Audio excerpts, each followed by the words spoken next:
चलिए हम आ जाते हैं कक्षा 6 गणित।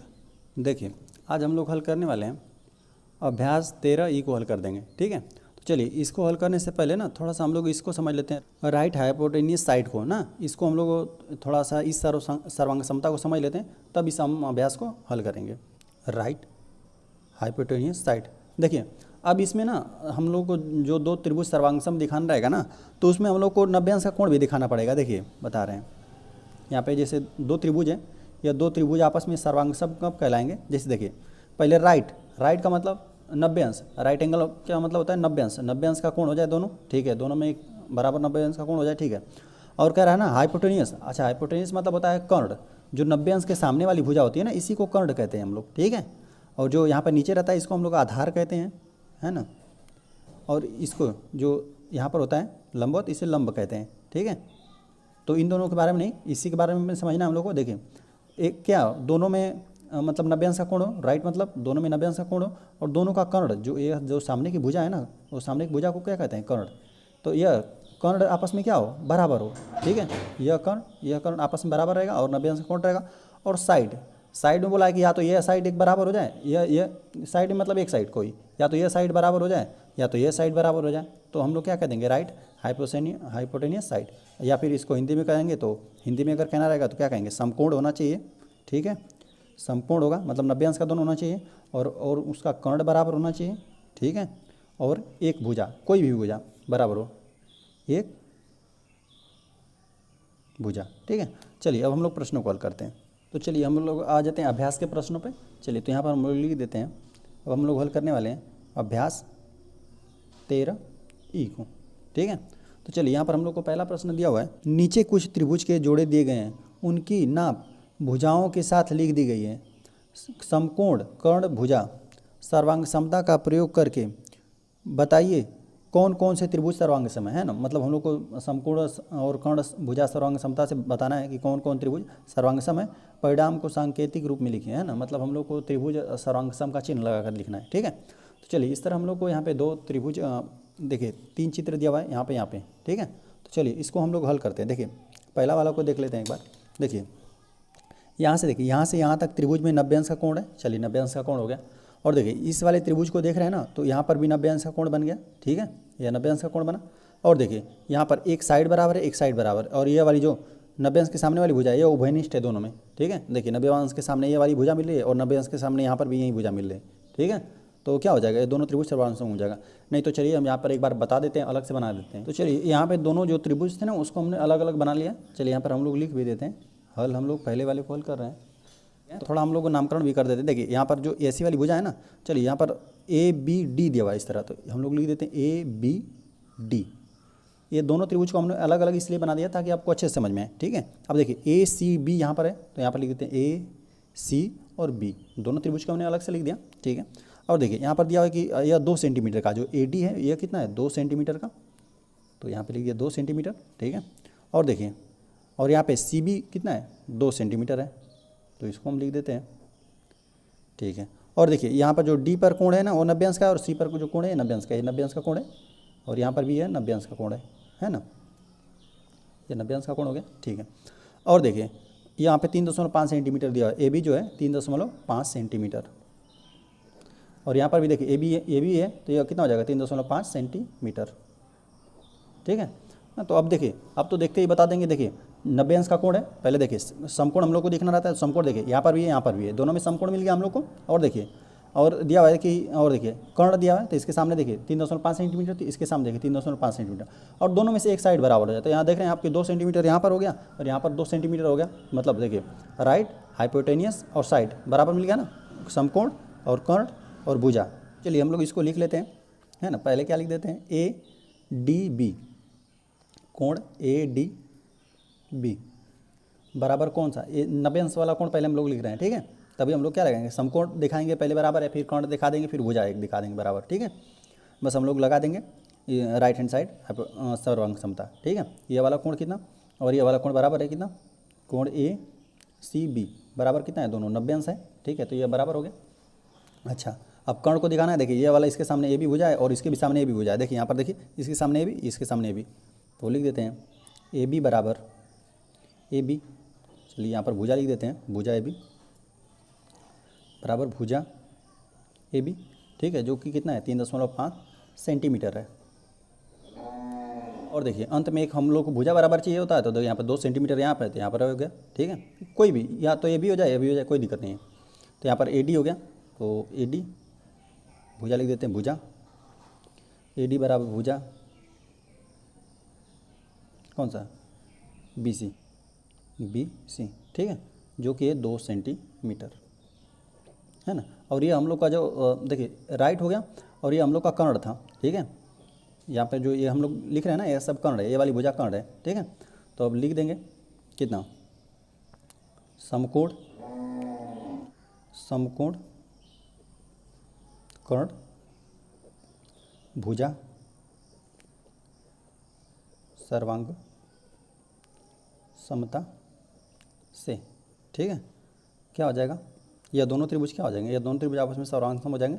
तो चलिए हम लोग लिख देते हैं, देखिए ए डी बी लिख देते हैं, त्रिभुज ए डी बी सर्वांग सम हो जाएगा। देखिए पहले हमने 2 सेंटीमीटर गए और फिर 90 अंश का कोण पर जा रहे हैं, तो पहले 2 सेंटीमीटर गए फिर 90 अंश का कोण पे, तो बी सी ए हो जाएगा, त्रिभुज कौन सा बी सी ए, ये दोनों आपस में सर्वांग सम हो गया। तो पहले हम लोग ना इस चित्र को यहाँ पर बना लेते हैं, फिर इसको हल कर देते हैं। तो देखिए इस फिगर को हमने ना यहाँ पर बना लिया।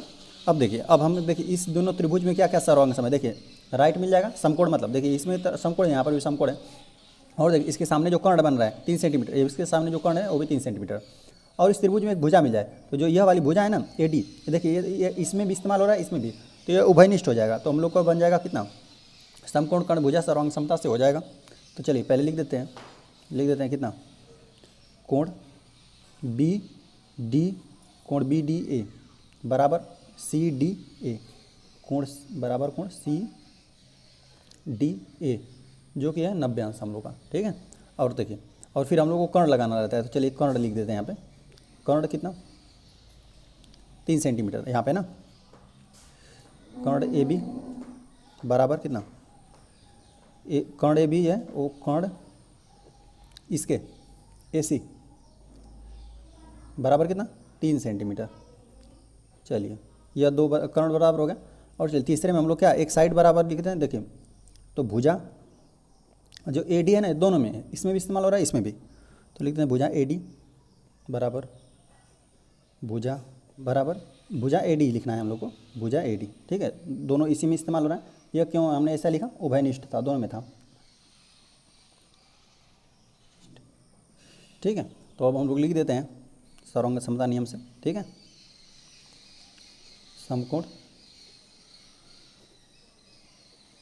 कर्ण भुजा सर्वांग समता से क्या हो जाएगा, इस त्रिभुज को सर्वांग सम लिख देते हैं। तो चलिए हम लोग लिख देते हैं, चलिए ए बी डी लिख देते हैं, चलिए तो हम लोग लिख देते हैं त्रिभुज ए बी डी सर्वांग सम हो जाएगा। देखिए हमने पहले 3 सेंटीमीटर जा रहे हैं, फिर 90 अंश के पास जा रहे हैं ना, तो पहले 3 सेंटीमीटर फिर 90 अंश के पास, तो ए सी डी लिख देंगे, त्रिभुज कौन सा ए सी डी, यह दोनों क्या हो जाएगा आपस में सर्वांग सम हो जाएगा। तो चलिए अब हम लोग पहले इस वाले का चित्र यहाँ पर बना लेते हैं। चलिए यहाँ पर जो फिगर था ना, हमने इसको यहाँ पर बना दिया। अब चलिए देख लेते हैं, देखिए यहाँ पर राइट हो जाएगा, मतलब देखिए समकोण हो जाएगा, यहाँ पे समकोण, यहाँ पर भी समकोण है, ठीक है। और इसके सामने जो कर्ण बन रहा है ना 2.4 सेंटीमीटर, तो इसके सामने जो देखिए कर्ण दिया 2.4 सेंटीमीटर, इसके भी सामने का कर्ण है, ठीक है, तो कर्ण हो गया। और एक साइड हम लोग को बराबर मिल जाए तो हम लोग का हो जाएगा, ठीक है। तो देखिए इस त्रिभुज में देख रहे हैं ना, यहाँ से यहाँ तक 2 सेंटीमीटर है, तो यहाँ से यहाँ तक भी देख रहे हैं 2 सेंटीमीटर है, तो हम लोग का हो सब हो गया। तो हम लोग को देखिए अब समकोण भी बराबर मिल गया और कर्ण भी मिल गया और वो एक भुजा भी मिल गया, ठीक है। तो अब इसको हम लोग लिख लेते हैं, देखिए हम लोग लिख देते हैं, देखिए कोण कौन सा ये वाला बराबर है, तो चलिए हम लोग लिख देते हैं यहाँ पे कोण ए बराबर लिख देते हैं कोण बी, ठीक है। इसी तरह लिख देते हैं बराबर 90 अंश है, ठीक है, एक कोण हम लोग को बराबर मिल गया। चलिए कर्ण लिख देते हैं, कर्ण कौन सा यहाँ पर है ओ डी है, ठीक है। यहाँ पे कर्ण ओ सी के बराबर है, कर्ण ओ सी के बराबर है, ठीक है, जो कि कितना है 2.4 सेंटीमीटर है, ठीक है। अच्छा, और देखिए एक भुजा जो ए ओ है वो बी ओ के बराबर है, तो लिख देते हैं भुजा ए ओ बराबर भुजा बी ओ, जो कि ये कितना 2 सेंटीमीटर, ठीक है। तो चलिए अब देखिए समकोण कर्ण और भुजा सर्वांग समता से हो गया हम लोग का समकोण कर्ण भुजा सर्वांग समता से क्या हो जाएगा। अब किसी भी त्रिभुज को लिख लीजिए इस तरह। चलिए हम लिख देते हैं DAO। चलिए इस तरह लिख देते हैं त्रिभुज। किसी तरह से आप लिख सकते हैं, है ना। बस ध्यान रखेंगे कि जैसे इसको लिख रहे हैं उसको इस तरह लिखेंगे, इसको भी, ठीक है। तो देखिए हम लोग 90 अंश से लिखते हैं, फिर 2 सेंटीमीटर जाते हैं, या फिर इधर से भी लिख सकते हैं कि पहले 2 सेंटीमीटर जा रहे हैं फिर 90 अंश के पास जा रहे हैं। तो चलिए OAD भी लिख सकते हैं, OAD बराबर हो जाएगा सर्वांग ठीक है त्रिभुज। तो देखिए पहले 2 सेंटीमीटर गए 90 अंश के पास जा रहे हैं, 2 सेंटीमीटर जाइए 90 अंश के पास जाइए, तो हम लोग को मिला OBC। यह दोनों त्रिभुज सर्वांग सम हो गए। चलिए हम आ जाते हैं क्वेश्चन नंबर 2 पे। तो क्वेश्चन नंबर 2 हम लोग को दिया हुआ है BD और CE, ठीक है। BD यहाँ पर दिया हुआ है B और D, ठीक है, और CD, C और E, इसकी बात करा है ना, इस भुजा और इस भुजा की बात करा है, ठीक है। त्रिभुज ABC की भुजाओं AC और AB, भुजाओं त्रिभुज ABC। चलिए यह ABC भुजा है बड़ी वाली, मतलब त्रिभुज है ABC बड़ा वाला, ठीक है। मैं भुजा AC अब A और C, AC इसकी बात किया है, AC से यहाँ से यहाँ तक, ठीक है, और AB की बात किया, ठीक है, AB यहाँ से यहाँ तक है, क्रमशः लंब खींचे गए हैं, ठीक है। और BD और CE बराबर है। देखिए इस पर ना, इस भुजा से जो लंब खींचे गए हैं, है ना, EC और DB जो है यह क्या है, AB भुजा से AB और कितना AC से लंब खींचे गए हैं यहाँ पे ना, यहाँ पे मतलब ये 90 अंश का कोण बना है, यह भी 90 अंश का कोण बन रहा है, ठीक है। और बोल दिया कि चलिए यहाँ पर हम बना भी देते हैं। देखिए यह वाला कोण ना 90 अंश का है, यह वाला कोण भी 90 अंश का, और बोला है कि BD बराबर है CE के। अब BD देखते हैं कहाँ पर है, जो BD यह है, यह वाली भुजा CE के बराबर है ना, तो यहाँ पर CE के बराबर कर देते हैं, ठीक है। तो हम लोग को बताना है कि ना कि क्या त्रिभुज BDC, चलिए DBC ना, तो D और B इस त्रिभुज की बात कर रहा है और इस त्रिभुज की बात कर रहा है ECB, इस त्रिभुज, ये दोनों त्रिभुज सर्वांग सम है। तो चलिए हम बता देते हैं, देखिए लिख देते हैं हल। दूसरे वाले को हम लोग हल कर रहे हैं।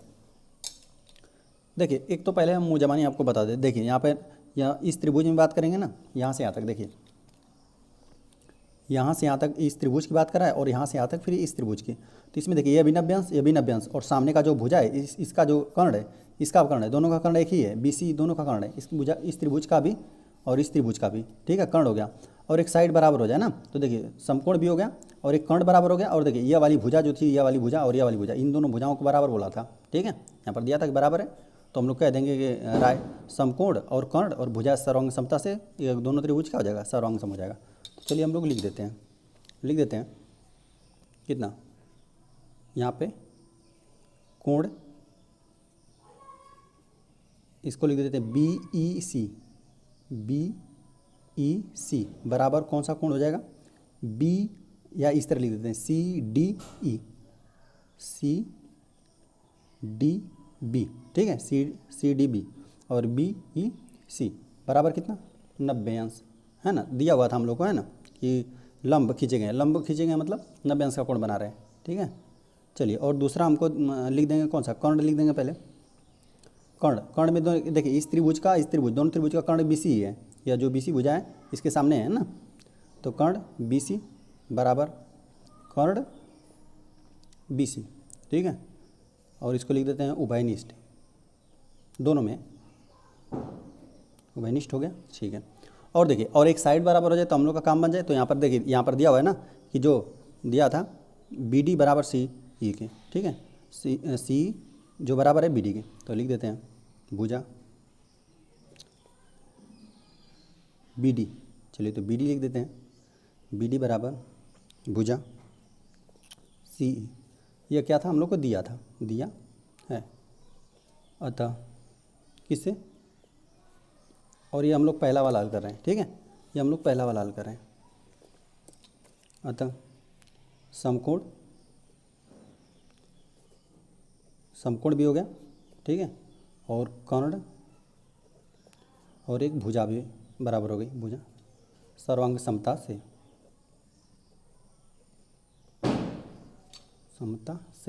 ठीक है, क्या हो जाएगा अब इसको हम लोग लिख देते हैं, लिख दें क्या, कोई भी त्रिभुज इसमें से उठा लीजिए, नहीं हम लोग को दिया हुआ है ना, तो इसी हिसाब से लिखेंगे हम लोग। एक को लिख लेते हैं त्रिभुज DBC और सर्वांग हो जाएगा। देखिए DBC की बात किया ना, तो देखिए DB और C, तो हम लोग भी इस तरह जाएंगे। देखिए यहाँ से D से गया, फिर यहाँ पे B पर गया और फिर C पर जा रहा है, तो हम लोग भी यहाँ से स्टार्ट करेंगे, D से जाएंगे और इस कोण पे जाएंगे ECB, इस तरह लिखेंगे। देखिए यहाँ से DBC लिखा, तो हम लोग भी इसी तरह लिखेंगे कि जो पहले देखिए जो बराबर था भुजा पर गया और फिर इस कर्ण पे जा रहा है, तो जो बराबर था भुजा इस पे जा रहा है, फिर कर्ण पे जा रहा है, तो ECB लिखेंगे, त्रिभुज ECB। ये दोनों क्या हो गया, सर्वांग हो गया, तो लिख देंगे हाँ, लिख देते हैं यहाँ पे हाँ, ये क्या है, दोनों सर्वांग है। चलिए आ जाते हैं हम लोग सेकंड वाले पर। सेकंड वाला हम लोग को दिया भुजा EB और भुजा CB में क्या संबंध है। चलिए भुजा EB, तो E और B, ठीक है, EB की बात किया, ठीक है, और CD। चलिए इस इन दोनों भुजाओं की बात कर रहा है। देखिए तो हम बता चुके हैं कि दोनों त्रिभुज सर्वांग सम है ना, तो इसका सभी कोण बराबर होगा। देखिए ये वाला कोण इस कोण के बराबर हो गया, ये वाला कोण होगा इस कोण के बराबर, है ना, ये जो बड़ा सा कोण दिख रहा है ना, इस बड़े से कोण के बराबर हो गया, ठीक है, दोनों त्रिभुज सर्वांग सम हो गए, है ना। तो ये वाली भुजा भी बराबर हो जाएगी, ये वाली भुजा ये वाली भुजा बराबर होगी, ठीक है, क्योंकि दोनों त्रिभुज सर्वांग सम है। तो हम लोग लिख देते हैं सेकेंड वाले में भुजा कितना EB बराबर भुजा CB, क्योंकि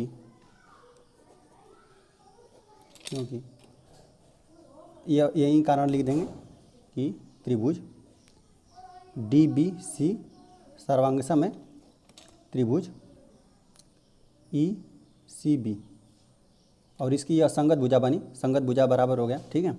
चलिए यहाँ पर लिख देते हैं संगत भुजा, है ना। संगत भुजा का हम लोग तुलना करते हैं कि इसके संगत में कौन सा भुजा बन रहा है, इसके संगत में कौन सा कोण बन रहा है, तो वही संगत कोण भी बराबर होता है, संगत भुजा भी, दो त्रिभुज सर्वांग सम होता है ना, तो उसका संगत कोण भी बराबर होता है और संगत भुजा भी, तो यहाँ पर संगत भुजा बराबर हो गया। चलिए आ जाते हैं हम लोग क्वेश्चन नंबर 3 पे। तो क्वेश्चन नंबर 3 हम लोग को दिया हुआ है कि उस प्रतिबंध को अपनी अभ्यास पुस्तिका पर लिखे जो दो समकोण त्रिभुज को सर्वांग सम होंगे, ठीक है। तो चलिए हल लिख देते हैं। तीसरा ना, तीसरे का हम लोग को सर्वांगसम त्रिभुज दिखाना है, तो उसके लिए क्या होना चाहिए, सर्वांगसम का नियम क्या होना चाहिए। चलिए पहला तो यह हो कि दोनों त्रिभुजों में एक 90 अंश का कोण होना चाहिए, है ना, एक 90 अंश का कोण हो या समकोण हो, है ना। इस तरह हम लोग लिख देते हैं दोनों त्रिभुजों में ना में एक 90 अंश का कोण होना चाहिए, ठीक है, या हो लिख देते हैं, दोनों त्रिभुजों में क्या हो, एक 90 अंश का कोण हो। चलिए अच्छा सेकेंड क्या होता है, और दोनों का कर्ण, दोनों लिख देते हैं दोनों त्रिभुजों के कर्ण जो हो वो बराबर हो, मतलब 90 अंश के जो सामने भुजा है ना, कर्ण बराबर, ये दूसरा नियम। चलिए दूसरा और तीसरा ये भी बराबर होना चाहिए कि दोनों त्रिभुजों की एक भुजा आपस में बराबर हो, आपस में बराबर। देखिए यही तीनों नियम रहेगा ना। देखिए दो समकोण त्रिभुज रहेगा तो दोनों में मतलब समकोण तो है ही, तो अगर देखिए अगर एक समकोण उसमें से अगर पहले से ही उपलब्ध है ना, दो त्रिभुज यहाँ बोला समकोण त्रिभुज सर्वांगसम कब होंगे ना, दो त्रिभुज सर्वांगसम, देखिए समकोण पहले से बोले समकोण त्रिभुज है दोनों ना, तो बस देखिए समकोण पहले ही हो गया, ठीक है, तो बस ये वाला होना चाहिए कि दोनों का कर्ण बराबर होना चाहिए और दोनों त्रिभुजों का क्या हो जाए, एक भुजा बराबर हो जाए। चलिए हम आ जाते हैं क्वेश्चन नंबर 4 पे। तो क्वेश्चन नंबर 4 हम लोग को दिया हुआ है कि त्रिभुज ABC की रचना कीजिए जिसमें AC कितना हो 13 सेंटीमीटर, BC हो 5 सेंटीमीटर तथा कोण भी समकोण होना चाहिए, है ना। देखिए बोला कि कोण भी समकोण हो, तो इसलिए देखिए हम BC को पहले लेते हैं, ऐसा नहीं करेंगे कि मतलब इसको भी बना सकते हैं, लेकिन जैसे देखिए हम BC को पहले लेते हैं क्योंकि हमको समकोण बनाना है ना, 90 अंश का कोण बनाना है। तो चलिए हम लिख देते हैं यहाँ पे हल, चौथे वाले को हल कर लेते हैं। तो देखिए पहले हम BC बनाते हैं ताकि कोण बनाने में आसानी। देखिए नीचे बनाएंगे हम लोग ना, देखिए यहाँ पर नीचे बनाएंगे इसलिए क्योंकि हम लोग को, देखिए अभी बता रहे हैं, देखिए क्योंकि ना यहाँ पर हम B और C बना दिए ना, तो अब C से हमको 13 सेंटीमीटर खींचना है, ठीक है, और इधर ऊपर रहेगा तो दिक्कत होगा, ठीक है। तो चलिए, तो हम यहाँ से 90 अंश का कोण बनाना है, तो हम लोग चादर की मदद से बना देंगे 90 अंश का कोण, ठीक है।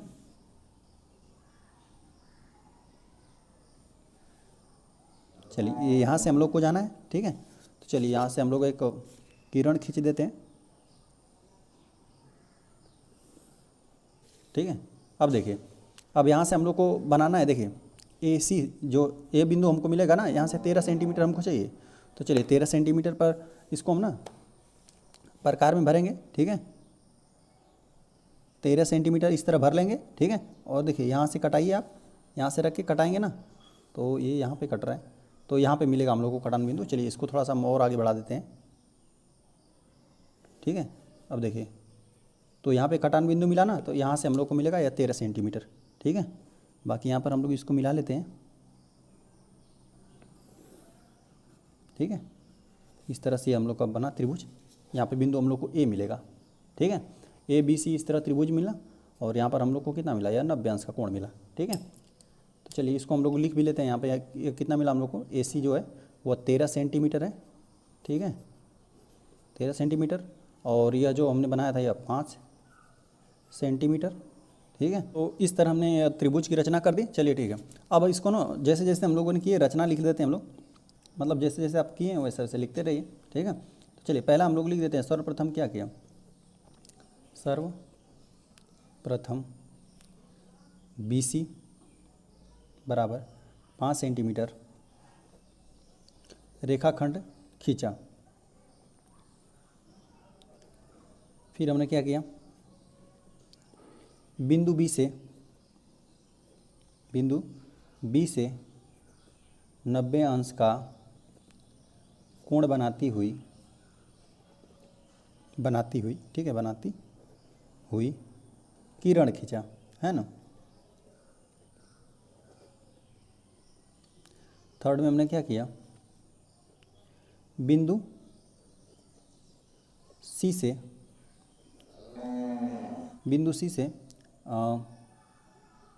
प्रकार में 13 सेंटीमीटर भर कर चाप कटाया, जो किरण को बिंदु ए पर काटता है, ठीक है। तभी ना हमको ए बी सी मिलेगा, ठीक है, काटता है, इस तरह से हो गया। अब चलिए चौथा में हम लिख देते हैं, देखिए अंततः, है ना, या फिर ये भी लिख देते हैं, ए को सी से मिला है, बिंदु ए को बिंदु सी से